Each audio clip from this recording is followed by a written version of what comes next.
So a quick introduction about myself and Visualpath. So basically Visualpath is a software training institute established in 2007 located in Hyderabad. Then we have been working for 16 years providing top-notch in training and placements in Hyderabad. And then myself, my name is Karan Negi and I've been working in SRE for last 6 years now. And throughout my journey, I had the opportunity to work on multiple projects and companies, so which has given me valuable insights into the SRE. So I'm looking forward to share it with you.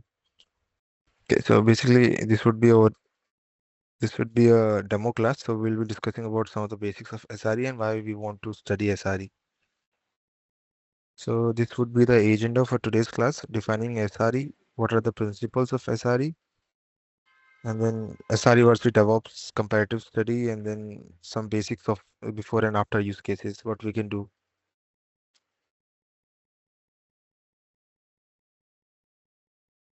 So basically, what is SRE? So SRE is an engineering approach. It is a discipline that applies to software engineering principles to our IT operations to create a scalable, reliable, and highly available system that we can create so that our system would be more reliable, more scalable, more efficient. And then it was introduced by Google in early 2000. So basically, it was the origin of the SRE was at Google in 2003 to 2004. A Google engineer coined the term SRE because he was tasked with making Google production system more reliable. So he built a team of software engineers responsible for keeping up the Google services. So that is how new innovations was applied to the software engineering processes and to operation so that it can lead to automation, reliability metrics, and then error budgets. So these things combining together became these SRE principles. And after that, basically, SRE has become a standard practice across all the enterprises, not just tech giants. So tools like Kubernetes, Prometheus, Terraform, AI-based observability platforms, like those have made SRE much easier to implement.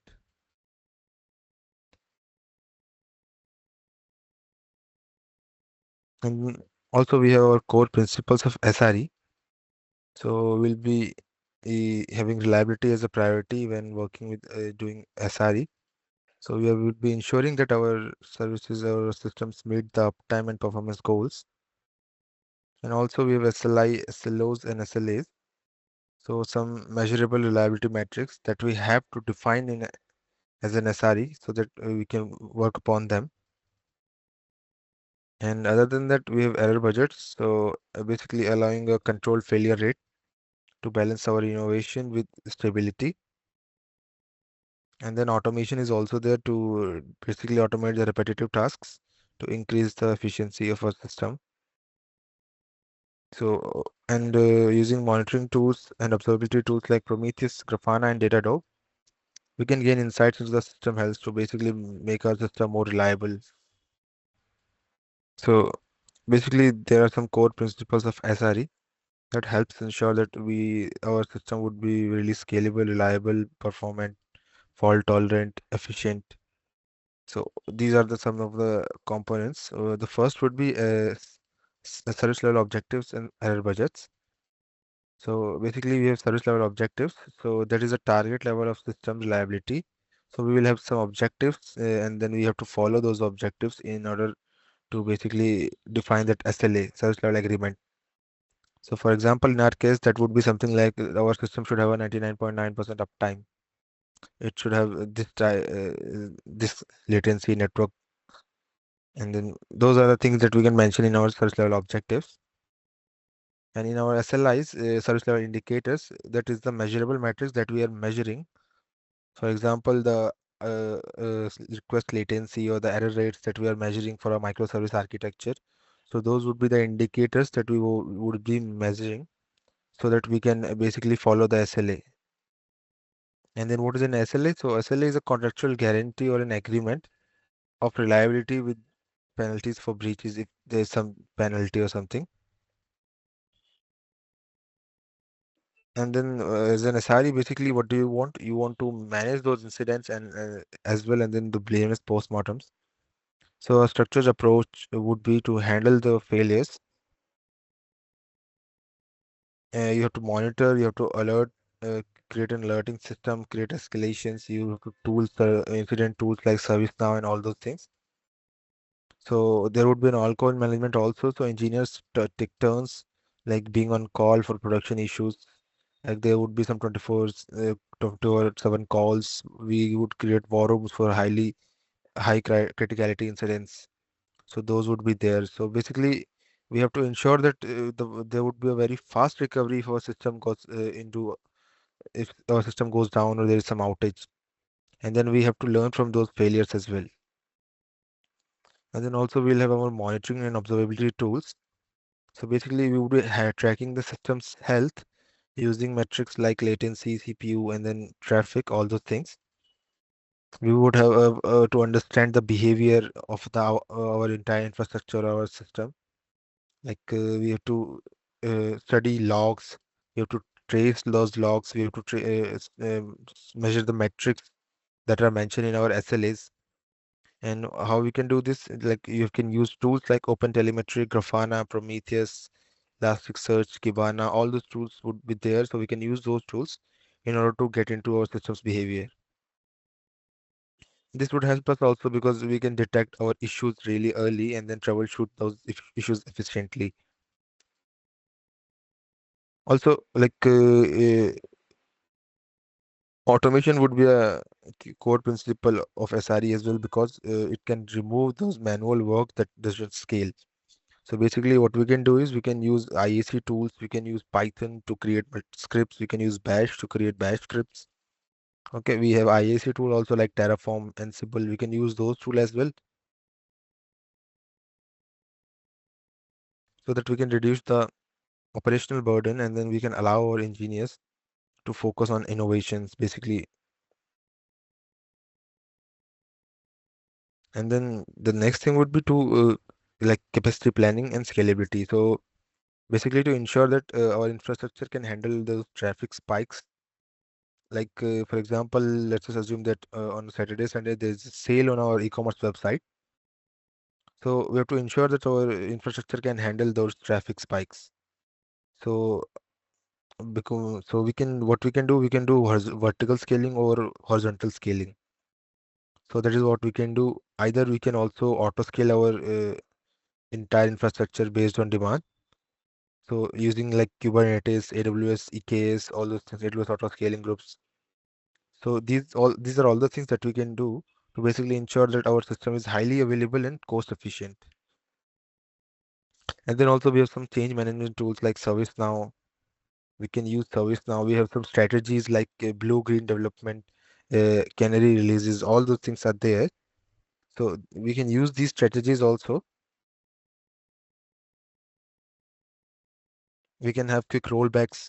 Like for example, if we have done some patch on our system and then it doesn't work like we were assumed it would work, then we can do a rollback on that thing so that we can just revert all the changes so that our system would work fine. And then after that, we can just get a hot fix for that patch so that we can resolve the issue. Also, we can gradually roll out changes to minimize the impact on our system. Okay, or we can do small changes like in canary release. What we do is we do small changes on the system and then we test for those changes. Like if they're working fine, then we do some other changes, then it's working fine, then we do all those changes like step by step. So this would basically reduce the downtime and ensures a failure, smooth feature rollout. And then also as an SRE, you would be focusing on security and compliances. So like if you are working on cloud platforms, so like in AWS, you'll be having IAMs, identity access management tools. Then you would be using those tools and then you would be working on those policies, creating those policies for your entire infrastructure and for the users that are using that AWS.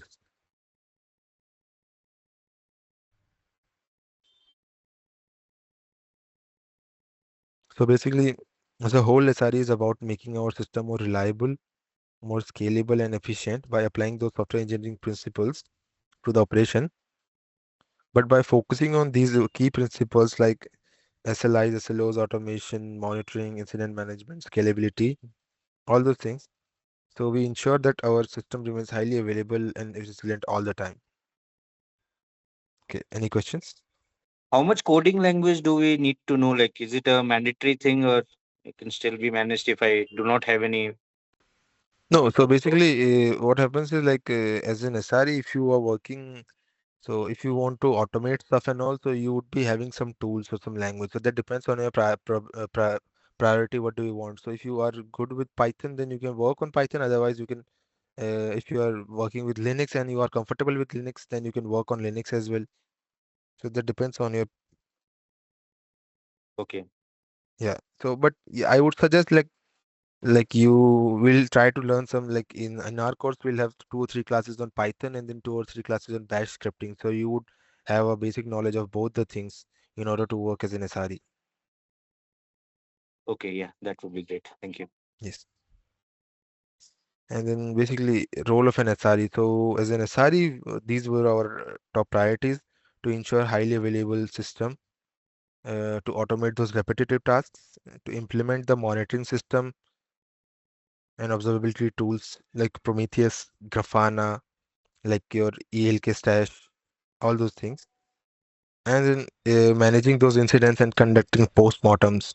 So, like as an SRE, you would be managing a lot of incidents. There would be 24 hours calls, creating war rooms, managing high criticality incidents, high priority incidents, and then resolving those incidents, finding the root cause analysis, what would be the root cause behind that issue, and then after once the resolution has been done, you would be conducting postmortems as well, like documenting those things: what was the issue, why was the issue there, and what we can do today so that we can basically skip this issue in future.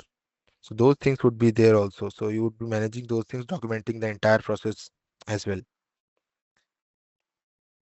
Yeah, so basically these would be your key responsibilities: ensuring your system would be highly reliable and performant, okay, managing those incidents, and then root cause analysis, that would be also there. Automation would be also there, using multiple tools like IAC tools like Terraform, like Python, or you can use Bash, you can use Go as well. So these were the languages you can use to automate stuff that we can, and then also monitoring tool, observability tool, logging tools. Uh, like in monitoring, you have Prometheus, Grafana. Logging, you have Splunk, if you know Splunk, Datadog. Those tools are also there. And then also you have to do capacity planning and then scalability.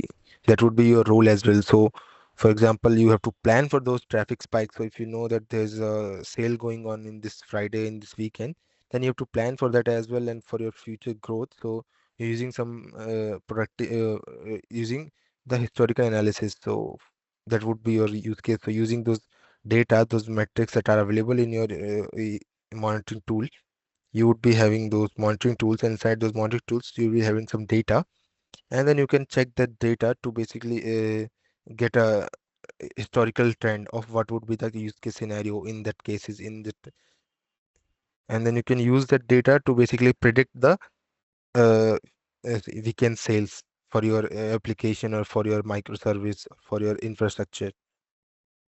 And then also, like for this scalability, you would be having auto scaling in place. Like if you're basically, like all the bigger organizations are using cloud providers, so you will be using AWS, GCP, Azure, and all those services provide you auto scaling solutions as well. So that you can use auto scaling solution, and then basically to that would basically allocate some resources based on the demand, and then you can optimize your cloud costs and infrastructure as well using those, because that would work like in horizontal in auto scalings. So basically once the demand increases or traffic spikes, then they will allocate you some more instances of your application, and then once the demand goes low, they will just remove those instances so that it would be cost effective for you. And yeah, so that would be the role of an SRE in our organization. And then basically we'll be having some SRE versus DevOps. So basically, SRE is a part of DevOps. So SRE is a specialized role within DevOps. So you would be focusing, like you would have some roles like that would be DevOps slash SRE. So there are some roles there as well. So SRE is like a specialized role in DevOps that that focuses heavily on reliability of our system and then reducing that operational toil through software engineering. Okay. So that would be like SRE for us. So our main focus would be on reliability and stability, as it is mentioned here.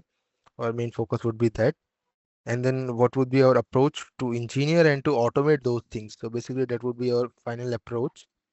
And our key responsibilities would be monitoring, scaling, and managing those infrastructure and then incident response. And then the metrics that we would be using would be SLIs, SLOs, and SLAs that we have to work upon. So, like we can have multiple things. For example, like if you're working on an organization and then you have some large application, like some e-commerce website you have, and then how can you manage those e-commerce websites? So basically, managing that e-commerce website, you will have to implement multiple things in order to in order to make that website work on that high traffic spikes. So you have what you have to do. You have to basically create some auto scaling groups in order to for like if you have high traffic spikes, then in order like those auto scaling groups will basically allocate you some resources based on demand, and that would be good for you. Okay, you can have elastic load balancer there so that that can distribute the load for your entire infrastructure. Okay, you can have CDNs, content delivery networks, that would cache your network static data so that they won't have to query your database again and again. You can also have database sharding there. You can also have database optimize the database, like database indexing, all those things. You can create read replicas of your database. So these are some of the things that you can use basically to manage your website, and then so that your website can handle that kind of load. Okay, so these are some of the things that we would be discussing in these classes. How you can do these things, how you can create read replicas, how you can use uh, Kubernetes to create multiple horizontal pods, all those things. So how you can use Docker to basically create services that would interconnect within each other, that they would, how can they communicate with each other. Those are things we'll be discussing in these lectures. So basically, SRE is just not about it automation and reliability. So it also fosters collaboration between developer, operations team, and business team. So basically, as an SRE, what we are doing, we are ensuring that our team works together towards scalability, efficiency, and reliability without sacrificing innovation. And so basically, that would be the scalability, efficiency, and reliability would be the thing that all the team members should work upon. And then how we can do these things? So by encouraging our shared ownership, implementing blameless postmortems, and then setting the clear level SLOs, service level objectives, and then prioritizing automation. So using all these things, we are able to create a culture of collaboration, and then through that we are able to maintain our system more scalable, efficient, and reliable without without sacrificing any innovations. Yeah. So that would be our use case scenario. So what we would be doing here is before and after use case study. So for example, before SRE, we were doing incident management, but the things were different. Why? Because we there was some manual response to the incident. We were manually responding to every incident one by one, so it was taking a lot of time, so the responses were slow. Okay, so we didn't have any centralized monitoring that were leading to delayed alerts, and then there were frequent outages, but with those outages we haven't implemented anything, so no root cause analysis and nothing. So that is why, before SRE scenario, this was the traditional incident management approach, which had lack of automations, no clear SLOs, blameless culture, blame culture. So what happens was, for example, if we had a high traffic in our e-commerce website, our site would crash. Okay, during the sale.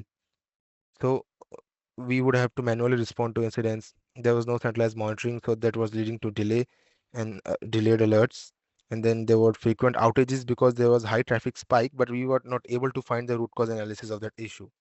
Okay, but after the SRE, what happened was, like within the same scenario, what happened was we had an automatic alerted and incident response system. So once that traffic was high, we were getting alerts to work on that issue. Okay, we had used the centralized observability tool like Prometheus and Grafana to check for all the system metrics that were there to ensure that our system is working well and fine. And then after that, we were using blameless postmortems and continuous improvement strategy, okay, to check those outages and then to work upon those outages so that we can find the root cause analysis and then work on that issue, okay. And then after, once the postmortem has been conducted, we and the team writes, so basically the team will write the automation script that would prevent this scenario from happening again and again. Also, if there were frequent outages, what we'll do, we'll just create a auto scaling group so that we can create multiple resources that could distribute the load, and so that our website could work fine. So these were all the things like before SRE and after SRE scenarios. Similarly, for scalability and performance, as we have mentioned, so before we had to manually scale the servers based on guesswork. So before SRE, we had to manually scale the server, but after SRE, we had auto scaling there. So basically, based on some algorithm or based on some conditions, our cloud provider would be automatically allocating us some resources based on demands. Okay, so that would be auto scaling. And then before that, like we had performance bottlenecks identified too late in our before scenario. So we had performance bottlenecks in our infrastructure, but because of no RCA, no postmortem, and no not these things, so we weren't able to find those bottlenecks. But after SRE scenario, like we were using blameless postmortems, we were doing blameless postmortems, we were load balancing those. Also, we were using multiple principles like auto scaling, load balancing, CDNs. We were using those things. So what it will do, it would distribute. It will basically distribute the traffic load and optimize the traffic distribution. And then before SRE, we had some frequent downtime during traffic spikes. But after SRE, we had some monitoring tools and we were able to monitor those things. So we had ensured that like how these traffic spikes were happening, and we were basically doing something to prevent these traffic spikes from happening again and again. So these were a basic and after SRE scenario. And after that, we had some tools here. So basically, we would be learning these tools in our sessions also. So we'll learn about Prometheus, what is Prometheus and how we can use this thing. Like what is then Prometheus? It is an open source monitoring and alerting system. So we'll be learning somewhat about Grafana. So what Grafana is nothing but a visualization tool that would take the data from Prometheus and then convert some graphs, some pie charts and all those things to visualize those metrics in a UI. And then also after that we have Splunk, a log analysis and log and monitoring tool. Then after that we have Terraform. So Terraform is an IAC tool that we use to automate cloud infrastructure deployment. And then after that we have Ansible, and Ansible is a configuration management tool. Then we have Kubernetes that manages the containers. Okay. And then we have Docker. Docker is like we can create and run containers for microservices. And then we have Jaeger, OpenTelemetry, Litmus Chaos for regression testing, Chaos testing, Jenkins for automated deployments, Python and Go for programming language, and then we have Linux for server management. So a quick question. So you guys are from computer science background, or anyone is from somewhat different? So basically, do you guys have learned any tool before, like within these tools? Do you have any knowledge about anything? Um, yeah, as per myself, like I worked on Linux and Docker and Okay, Splinter. And, but I don't have proper real-time experience in the monitoring tools like HANA, Prometheus, okay, this yeah. Jenkins, or Splunk. Okay. So basically, we'll have two, three, or four classes on these tools. So for every tool, we'll have two or three classes so that we can learn the basics and some advanced features of these tools and why we are using these tools. So we'll focus on all these scenarios, use case scenarios, so that we can basically have some knowledge about why we are using these tools and why is it so important that we are specifically using these tools instead of the other ones. Okay, so these are the tools and technologies that we'll be learning in this class as well. And also, I think you guys have the syllabus also. So Visual Path website, you would have the syllabus as well. So in that, you will be having some lectures. So what are the lectures would be on, what will the topics and all those things would be there. So you can check out there as well. And then basically at the last, like we are as an SRE, our main focus would be on monitoring our infrastructure. Monitoring and observability would be the two things that would be highly focusing on. And we would be focusing on reliability, scalability of the system to make our system fault tolerant. And for these scenarios, we would be using multiple tools, multiple languages, and then multiple monitoring tools as well. And then that would be really helpful for us. For nowadays, there are some AI-based observability tools as well. So you would be using those as well in order to basically make our system more fault tolerant, more reliable, more scalable. So these are all the things that we will be working as an SRE. And then these are the tools that we'll be learning in this course. And other than that, we would have some basic knowledge about Linux and then this Python. So we'll be working on those things as well. And then some advanced concepts in SRE, like what is database sharding, how can we create database replicas to ensure that the traffic is distributed along those replicas. So all those things would be there. And we'll have a 1 hour class every Monday to Friday. So we would be doing that. So any questions? So if you don't have any question, then you can drop off, and then if you have any questions, just let me know. Or you can ping me or call me after this if you have any questions.